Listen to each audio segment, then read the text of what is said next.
Hey guys, how's everyone doing? Welcome to today's lesson. Dogs are barking in the background. Apologize for that. Today we're going to talk about trigonometric functions again. Last video we talked about sine functions. Today we're going to talk about the properties of a cosine function. Okay.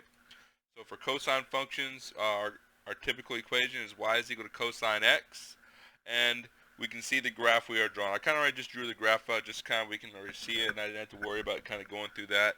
Um, if you can remember, let me see, get my sine graph out here. For sine graphs, they start at 0 and they come this pi over 2 and they make this wave.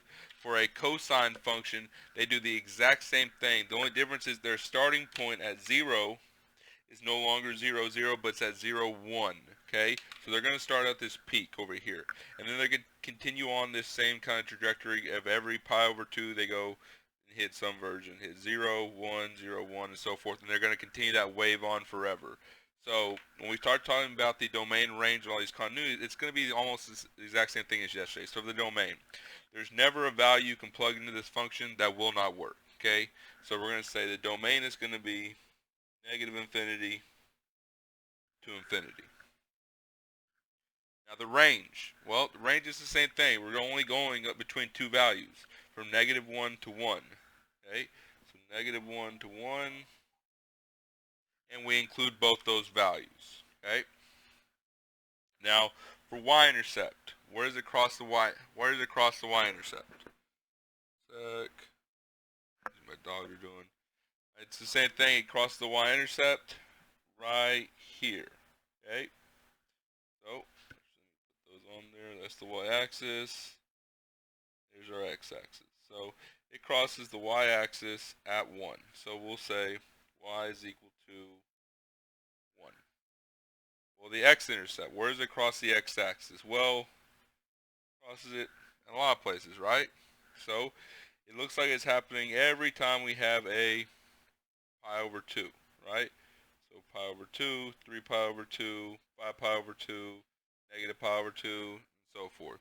So instead of it being just a typical kind of number, it has to be an equation. So for this one, we're going to take this value right here, the first one, pi over 2, and we're just going to multiply it by a number, n. And we'll say where n is a whole number.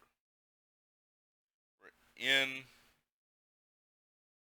is a whole number. Okay, so that's just saying it can be 0, 1, 2, 3, 4, 5, 6, negative 1, 2, 3, 4, 5, negative 6, and so forth. It just won't be any decimals. Continuity. Okay, where's this thing? Is it continuous? Does it have, what kind of continuity have? And this is, once again, there's never a point where the domain doesn't work, so it is continuous. So we're going to say continuous from negative infinity to infinity. Now symmetry. Okay, symmetry. For this one right here, what kind of symmetry does it have?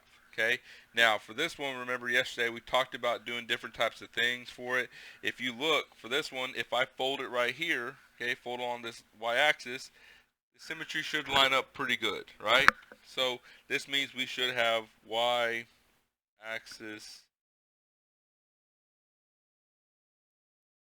symmetry, okay? So for y-axis symmetry, that typically means it's also an even function, right? Next thing we talk about the extrema, okay? So for extrema, we're talking about max or min. So where is our max at? Where's our min at? So for a max, we have max is at 1, 2 pi, negative 2 pi, and so forth. So we're going to say we have a max of 1 at x is equal to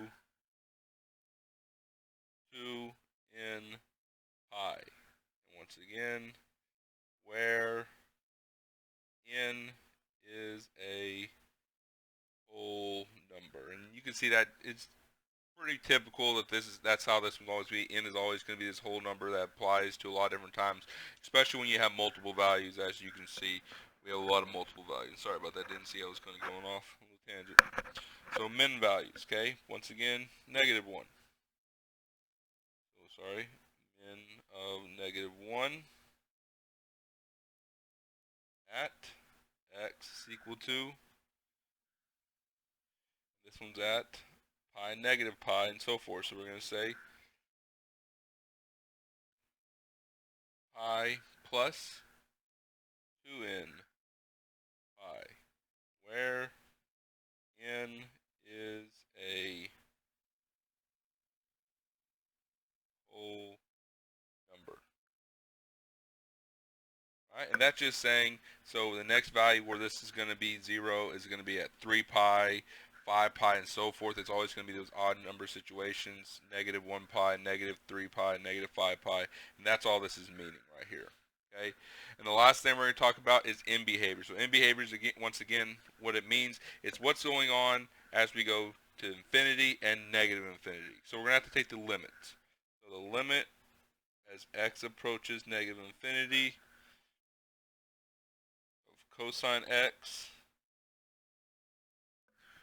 okay, and once again, as it goes to negative infinity, we're just going to keep oscillating between -1 and 1, -1 and 1. It's never going to go towards a number or to infinity or negative infinity, so it doesn't actually have a limit. So we're going to say for this one, it doesn't exist, okay, no solution. So then we take the limit as x approaches infinity of cosine x. So once again, now we're going to look at the right side. And our answer for this one is, once again, no solution, because once again it's going to oscillate between negative infinity to infinity. Okay, so I keep doing that, don't I? That's about it. Okay, there's not really much to these. Those are just the simple properties for sine graphs and cosine graphs. Tomorrow we'll get a little more into a few more things about now adjusting them, because there's not always going to be so straightforward where it's always going to oscillate between those two periods, or it's going to always go to 1 and -1. There's certain things that can adjust those terms, and we're going to talk about that more tomorrow, or in the next video. But everyone have a good day and be safe. Thank y'all.